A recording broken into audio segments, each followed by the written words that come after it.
Understanding the nature of human pain. Why do we endure pain in a world capable of bringing forth wonder, delight, and affection?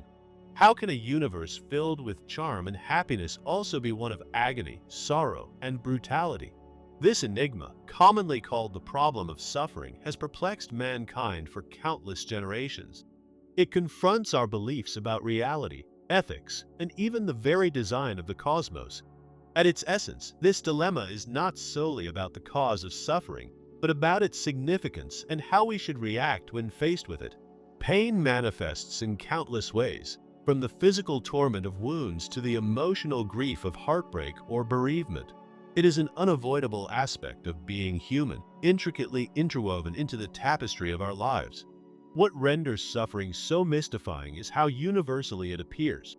No one is immune, be they affluent or impoverished, mighty or helpless. Every conscious creature undergoes some form of suffering.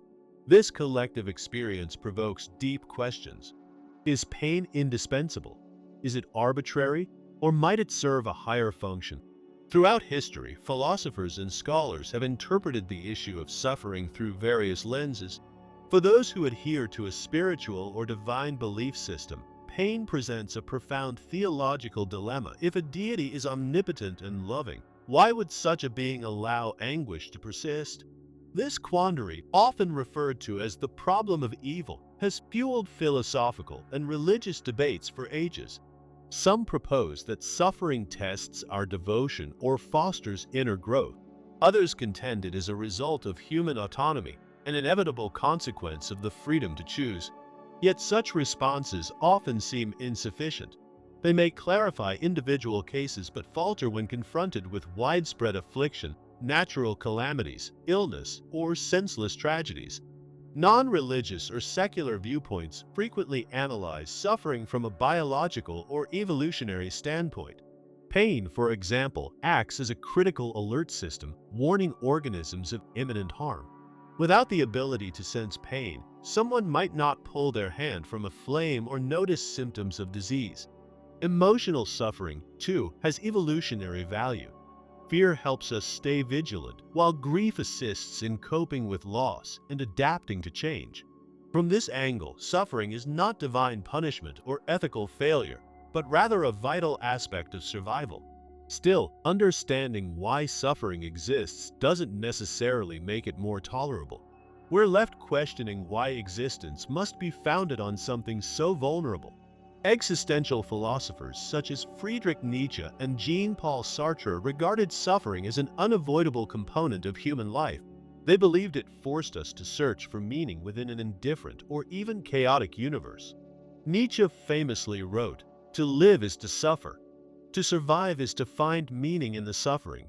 For him, pain was something to be met head-on and transcended, a furnace in which strength and purpose are forged. Sartre, by contrast, perceived pain as the cost of human freedom. Our ability to imagine, aspire, and decide opens the door to disappointment and despair.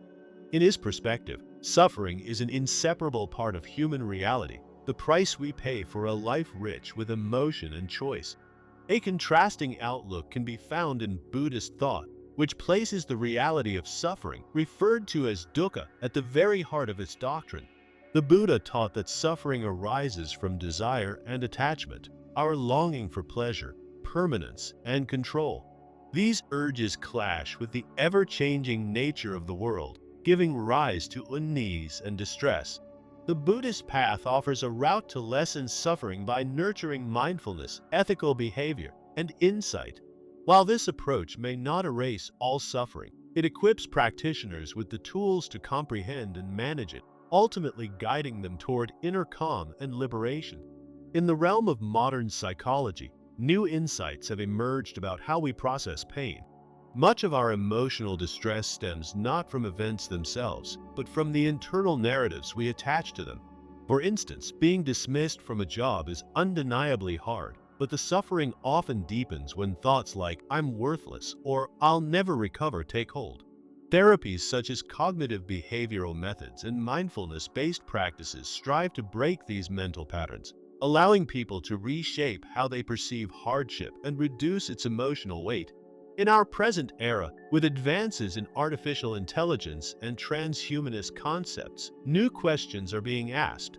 Some visionaries suggest that suffering might one day be eradicated through technology by altering our brains or crafting digital worlds free from distress. This idea introduces not only ethical dilemmas but also philosophical ones. If we could eliminate suffering altogether, should we? Or does pain offer something profound that we risk losing in the process? Ultimately, the mystery of suffering is not merely theoretical. It is deeply intimate and personal. Each individual must confront it in their own way, wrestling with its presence and its impact. Some draw comfort from spiritual beliefs or philosophical inquiry. Others find healing in relationships, activism, or creative expression. What binds us together is this common struggle, the effort to find meaning amid hardship, to grow through adversity, and to hope for healing. Suffering is a contradiction. It is both universal and intensely personal, both essential and almost unbearable. It exposes life's delicacy, but also its endurance. Though we may never fully resolve this ancient dilemma, how we engage with it shapes who we become. Perhaps the most profound lesson pain offers is its power to unite us, to awaken empathy, stir bravery, and drive our eternal quest to understand. Humanity's peaceful exit. Imagine a planet where humans no longer exist. No smog-filled skies, no raised woodlands, no creatures vanishing due to our influence. This is the central vision of the voluntary human extinction movement, a bold and highly polarizing philosophy advocating a drastic but peaceful idea that we, as a species, should stop procreating and let humankind quietly disappear for the sake of Earth and its other inhabitants. Contrary to misinterpretation, the movement does not promote hatred or violence toward people. At its heart lies a deep empathy for Earth, for generations yet to come, and for the myriad species endangered by human expansion. Les Unite, the movement's founder, described the mission as one of willing personal choice. He contends that our species' overpowering grip on the environment has inflicted immense destruction, and that the most moral course of action may be to step aside, letting the natural world regenerate and flourish without us. This ideology asks us to squarely face harsh realities. Human civilization has dramatically altered climates, devastated ecosystems, and driven untold species to extinction. Each year, massive forests are eliminated for agriculture, oceans are littered with plastic waste, and greenhouse gases saturate our skies. The movement asserts that such devastation isn't merely due to inefficiency or poor policy, but stems from our very presence and large-scale consumption as a dominant species. Advocates maintain that even our most environmentally friendly behaviors carry a biological toll on other beings. While renewable energy, recycling, and organic farming are crucial, they argue these are not enough. They believe the underlying problem is us, our numbers and needs. In their view, the voluntary decline of human reproduction is not an act of resignation, but a gesture of selfless compassion, an intentional shift from prioritizing ourselves to safeguarding all life. However, critics raise compelling ethical and philosophical counterpoints. They argue that this stance ignores humanity's ability to evolve, to act as caretakers, not just destroyers. We've created tools to restore ecosystems, developed technologies to combat global warming, and crafted laws to protect animal rights. These critics believe that instead of vanishing, we should strive to be more responsible custodians of Earth, living in balance with nature rather than exiting it. Others question whether a human-free world would truly be better. Though Earth might recover ecologically, nature still involves predation, illness, suffering, and competition. The removal of humans would not erase struggle from life's systems, it would merely shift the dynamics. The movement also invites introspection about human value. Can we promote this ideology without undermining our self-worth? Supporters believe yes, emphasizing that it's not about loathing humanity, but recognizing our extraordinary power and responsibility. Choosing not to reproduce, they argue, is a deliberate moral decision to reduce our species' burden on the planet. This concept forces us to reevaluate our cultural ideas about advancement. It questions whether progress, technological, economic, or demographic, is truly beneficial in every case. Perhaps true growth lies not in expansion, but in restraint, in backing away so that other life can thrive. This perspective rejects the idea that humans must always be the focal point. Instead, it frames Earth as a shared habitat, not just our own. While the ultimate aim of voluntary extinction may seem radical or unlikely, the message beneath it speaks to millions who fear for the planet's health. It underscores the urgency of change and opens new dialogues around ethics, sustainability, and our long-term role.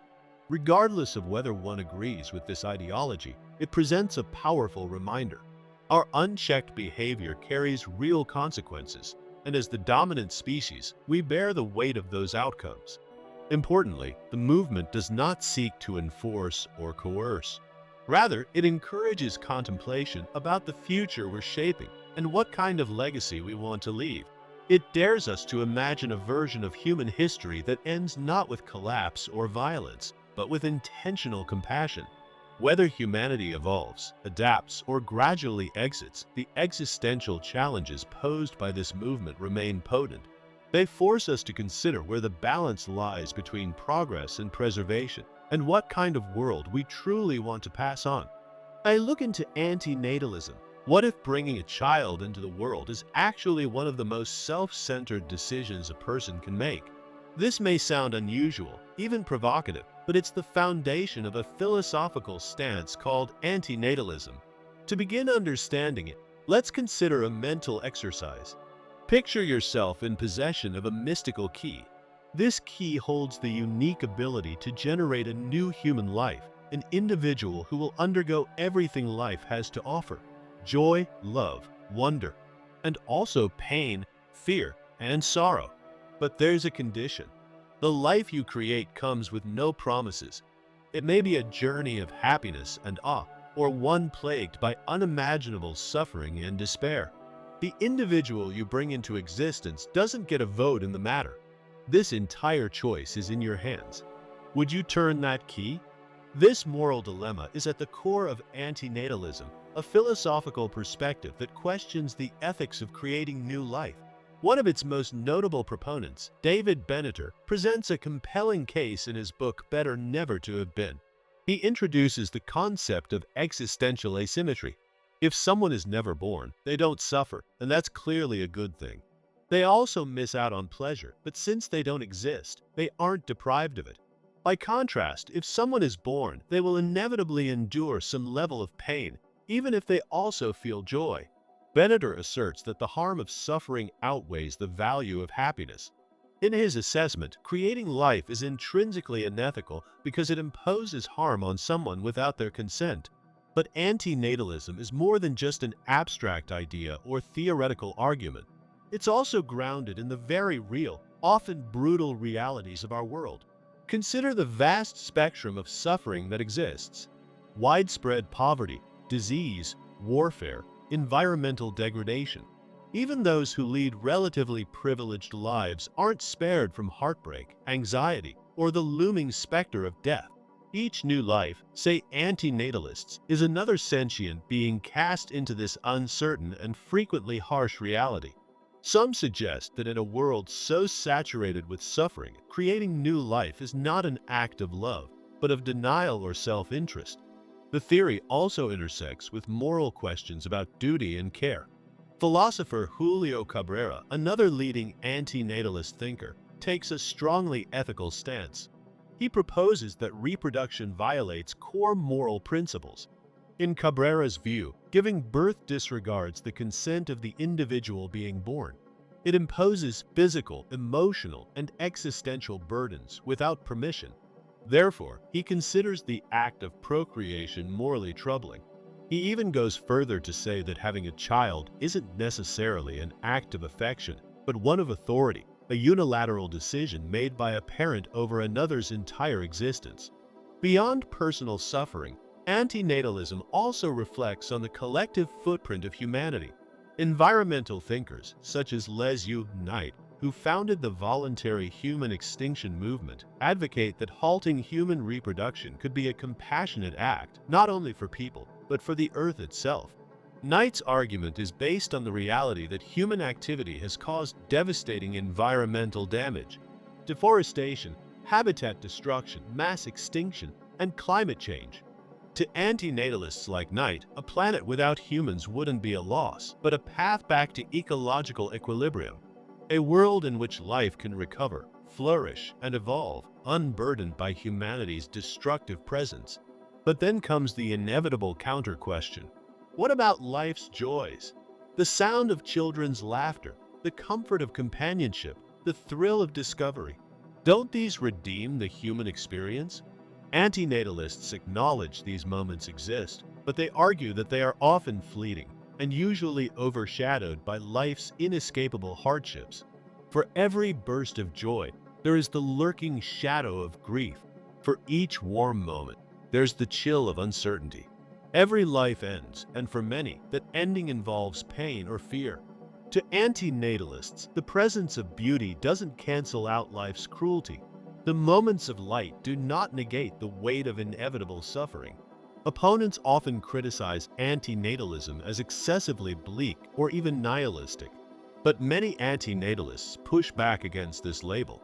They insist their outlook isn't driven by hate for life, nor by hopelessness. Rather, it stems from deep empathy. It's a recognition of the immense cost of existence and a decision not to force that cost upon another person. From this lens, anti-natalism is not a denial of humanity, but a radical expression of care. Let's revisit the magical key. Would you use it, knowing that pain is guaranteed, even if happiness is possible? Would you choose to unlock a life or leave the key untouched, sparing someone from uncertainty, trauma, and inevitable death? Anti-natalism doesn't dictate your answer. It simply asks you to consider the question. And in doing so, it challenges a fundamental belief deeply embedded in society, that creating life is always a virtue. In its most extreme form, anti-natalism argues that life itself is a mistake, not just human life, all conscious existence. Because wherever there is life, there is suffering. Prioritizing pain relief, the ethics of negative utilitarianism. Imagine a moral system where the primary ethical objective isn't to boost happiness, but to reduce suffering as much as possible. This is the essence of negative utilitarianism, a bold and often divisive moral theory. Unlike classic utilitarianism, which emphasizes increasing overall well-being and joy, negative utilitarianism puts suffering at the center of ethical importance. It asserts that preventing or lessening pain is more morally urgent than promoting pleasure. This philosophical stance begins with the understanding that suffering holds a particularly strong and immediate power. While happiness can enrich a person's life, pain, whether emotional or physical, can deeply impair it. Pleasure may be temporary and fleeting, but suffering can overwhelm a person's life experience and demand a far more serious moral response. One of the early thinkers to support this concept was philosopher Karl Popper, who argued that reducing misery should take precedence over expanding joy. His reasoning was that directly relieving pain improves lives more significantly than simply increasing comfort or pleasure. According to this view, ethical actions should focus first on minimizing harm and distress. Negative utilitarianism invites us to reassess the moral weight we assign to happiness compared with the urgency of easing pain. In many real-life situations, this perspective seems not only rational but compassionate. Acts like providing shelter and food to the homeless, offering medical assistance to the ill, or supporting those with mental health struggles are all clear examples that reflect the principles of negative utilitarianism. These efforts directly reduce suffering and in doing so, elevate well-being. However, the scope of this philosophy stretches far beyond individual actions. It also demands that we examine moral questions on a larger, even global or existential level. One of the most debated implications of negative utilitarianism is that if the overall balance of life includes more suffering than joy, extreme actions might be justified to prevent future suffering. Some interpretations of this idea propose that if life guarantees some form of pain, it might be morally better to prevent future births altogether. This idea aligns with anti-natalist thinking, which argues that choosing not to reproduce is an ethical decision because it avoids exposing future beings to inevitable harm. Such claims force us to consider difficult and often disturbing questions about life, creation, and whether bringing someone into a painful world can ever truly be justified. Critics of negative utilitarianism frequently warn about its potential to justify extreme or troubling conclusions. They argue that focusing too heavily on ending suffering might cause us to ignore or undervalue the positive aspects of life, such as joy, love, meaning, and achievement. Taken to the furthest logical point, some argue negative utilitarianism could be used to defend morally horrifying actions, like eliminating all sentient life just to prevent any future pain. While most supporters of negative utilitarianism strongly reject such extreme applications, the fact that these interpretations exist highlights an inner tension within the philosophy itself. Balancing the reduction of suffering with respect for the value of life is no easy task. Another significant challenge within this framework is the issue of measuring suffering. Pain is not a one-size-fits-all experience. It is highly personal and influenced by circumstances, resilience, and context. What devastates one person may be tolerable to another. This makes it incredibly difficult to apply negative utilitarian principles consistently, especially when shaping policies or decisions at a societal level. How should we weigh one person's agony against another's? How do we measure present pain versus future risk? Despite these complexities, negative utilitarianism provides important insights when it comes to ethical decision-making. It encourages us to prioritize the relief of suffering, especially in scenarios where resources are scarce and trade-offs must be made. In fields like public health, this approach can help shape strategies that target the most severe or urgent forms of hardship, focusing aid where it will do the most good by easing the worst suffering. Furthermore, the philosophy challenges us to reconsider how we view pain in our personal lives and cultures.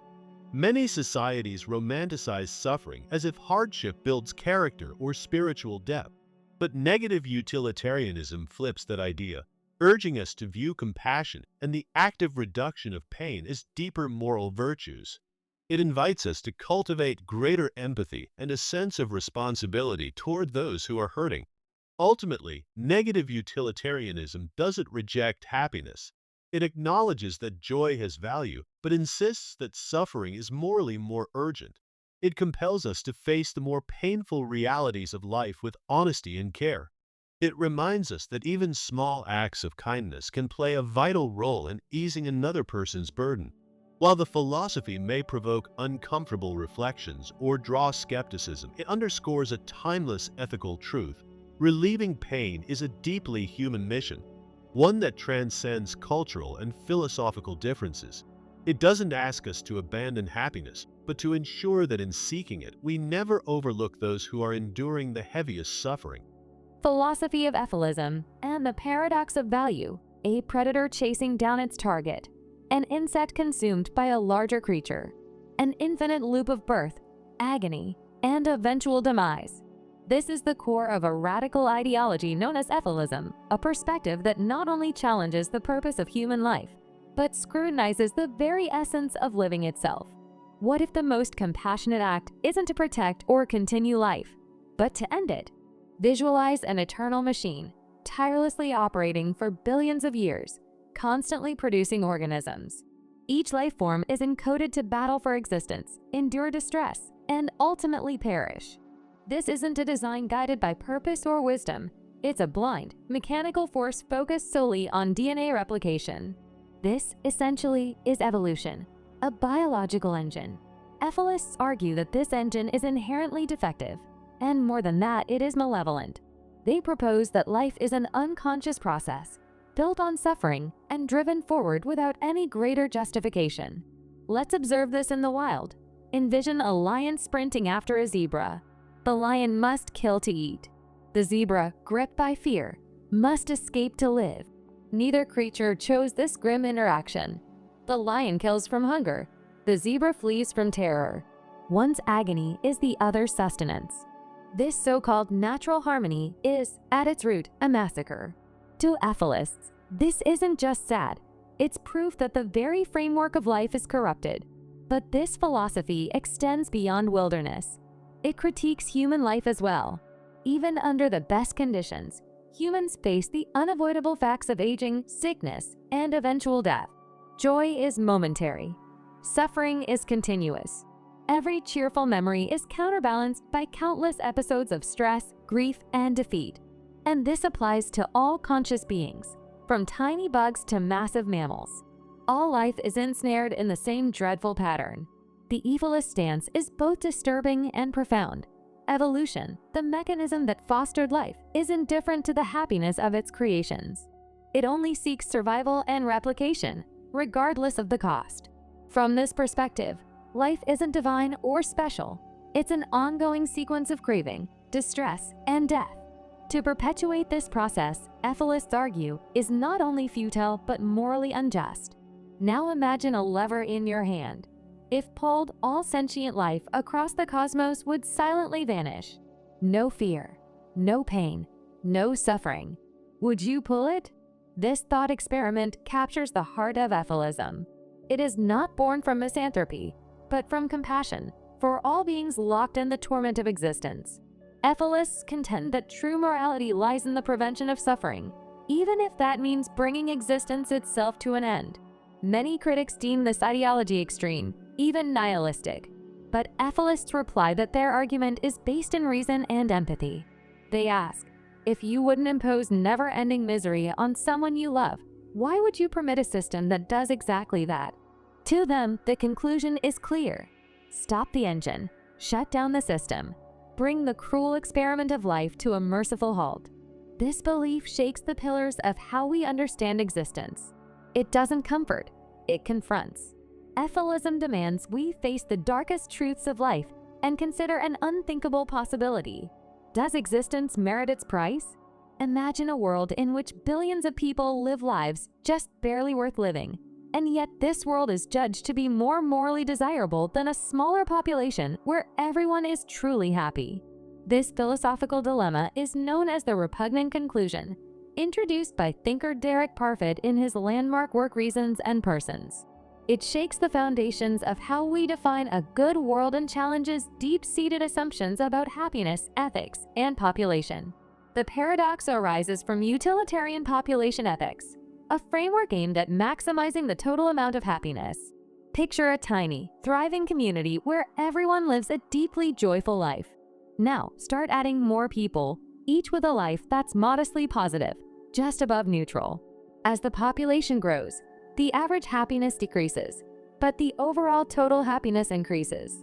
Taken to the logical extreme, we get a planet crammed with billions who are barely content, yet this scenario, under utilitarianism, is better than the small paradise we started with. Intuitively, this feels outrageous. It suggests a world filled with mediocrity is preferable to one filled with rich, meaningful lives. But according to utilitarian logic, the total sum of happiness matters more than the quality of individual lives. This conclusion forces us to question whether our moral instincts align with our ethical theories. One major criticism is that this thinking reduces lives to mere numbers. By chasing cumulative happiness, people are treated like interchangeable units of joy, stripped of their uniqueness and depth. Can the profound richness of one meaningful life really be balanced out by millions of barely tolerable ones? Philosophers have responded in various ways. Some suggest the flaw lies in utilitarianism itself, which fails to recognize values beyond sheer pleasure, such as dignity, justice, and individual thriving.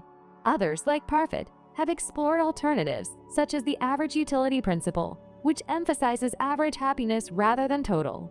In this model, a smaller society with higher well-being is preferable to a larger one with diluted joy.